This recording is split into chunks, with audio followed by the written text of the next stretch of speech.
Dans cette troisième vidéo sur le franc CFA, nous expliquons la nécessité d'une monnaie en phase avec un nouveau modèle économique des pays africains, favorisant la fabrication des produits localement, favorisant la transformation des matières premières du continent en produits finis et le développement du Made in Africa pour accompagner la croissance démographique. Les pouvoirs publics doivent encourager les entrepreneurs à prendre des initiatives en ce sens. Je vous invite à visualiser au préalable les deux premières vidéos sur le franc CFA avant de reprendre cette vidéo. Bonjour, je suis Prince Tenkan.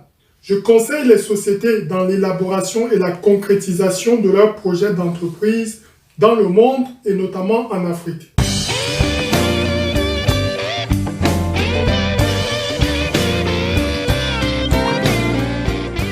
Le franc CFA est devenu une monnaie complètement déconnectée des réalités économiques des pays de la zone franc CFA, qui repose encore aujourd'hui sur un modèle colonial favorisant un endettement massif. Les émissions des francs CFA dépendent de la Banque de France. Il est impossible pour les gouvernements des pays de la zone franc CFA de mener une politique monétaire et financière autonome, d'utiliser par exemple la planche à billets, alors que la Banque centrale européenne, la BCE, a parfois recours à la politique dite de quantitative easing, QE pour les intimes. En dehors du système de tontine, les entrepreneurs locaux ont des difficultés à avoir des prêts bancaires pour développer leurs activités. Un primo-entrepreneur, même surdoué, qui n'a pas de soutien de sa famille et de ses proches, ne pourra pas lancer sa start-up. En revanche, l'argent étant moins cher en Occident, dans la zone euro, prêté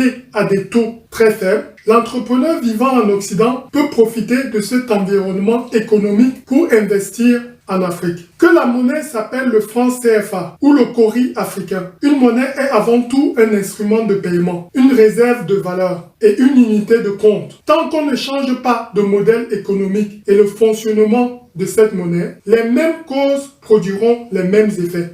Les pays de la zone franc CFA doivent fabriquer les produits qu'ils consomment, créer des richesses, emplois pour des millions de jeunes qui arrivent chaque année sur le marché de l'emploi et rééquilibrer leur balance commerciale avec le reste du monde. Comment peut-on expliquer les freins à l'émergence d'une alternative au franc CFA? Il s'agit d'après nous d'intérêts divergents à court terme entre les pays à fort revenu comme le Cameroun ou la Côte d'Ivoire et les pays à faible revenu comme la Guinée-Bissau. Les pays à faible revenu veulent adosser leur monnaie à une forte devise comme l'euro ou le dollar. Les pays à fort revenu ont intérêt à mener une politique économique, financière et monétaire favorisant une industrialisation avec des barrières douanières importantes sur certains produits. Des intérêts de classe empêchent également une alternative crédible au franc CFA. Les classes dirigeantes et certains entrepreneurs, c'est-à-dire les personnes qui détenant le pouvoir politique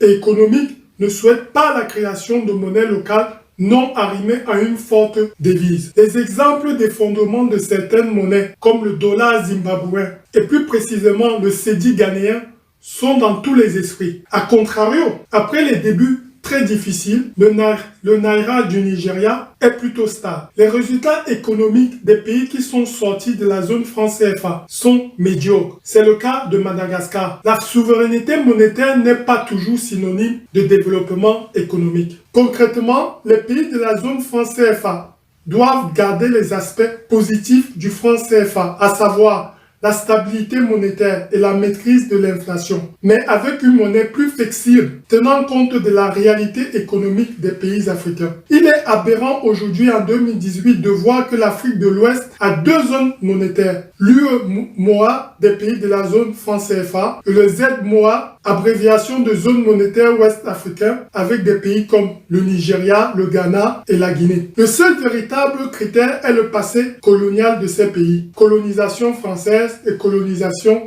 anglaise. Le projet de fusion des deux zones et la création d'une monnaie commune, l'ECO, sur le modèle de l'euro de l'Union européenne est tout simplement mort-né. La guerre en Libye a mis fin au projet Dina Or pour toute l'Afrique, lancé par le président Muammar Kadhafi lorsqu'il était président de l'Union africaine. En conclusion, On peut dire que le retour de l'âge d'or de l'Afrique passera nécessairement par la mise en place de nouveaux modèles économiques avec une souveraineté monétaire partagée afin de relever le défi de la croissance démographique. Comme une chorale, les pays de la zone franc CFA et les autres, notamment le Nigeria, le Ghana, devront parler d'une seule voix s'ils veulent imposer leur vision commune, économique et monétaire aux autres pays et aux institutions financières internationales comme la Banque mondiale, le Fonds monétaire international.